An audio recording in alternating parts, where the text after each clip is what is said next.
Let's work on solving this equation, but this time we have a fraction, and I know that that can be scary to look at, so I'm going to write it over here where I have lots of room. 9 plus m over 2. Okay, so my first thought is that I want to get rid of the fraction. So to get rid of it, I would multiply by whatever it says to divide by. If you're solving, remember you're doing the opposite of what it says because you're having to work backwards to what the original number was.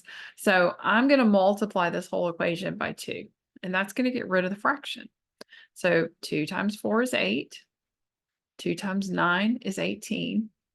And then we have 2 times m over 2, and that looks kind of funny. But just remember that that technically is 2 over 1. And so now you've got a 2 in the numerator, a 2 in the denominator. That just means that 2 divided by 2 is 1. They cancel out. 1 times m is m. 1 times 1 is 1. And anything divided by 1 is m, or is that number or letter. So let me do that again and not go through all of that. Let's just say that if you're multiplying by 2, that just makes the divided by 2 go away. You're dividing by 2 and multiplying by 2, and that cancels itself out, right? And so you're just left with m.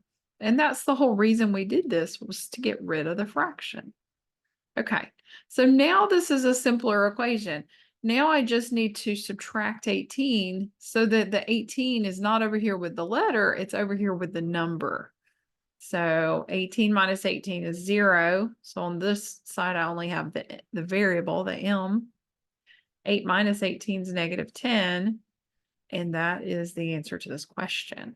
So think about it. Negative 10, if we substitute that in for m, divided by 2 is negative 5. 9 minus 5 is 4. So yeah, that checks. It works.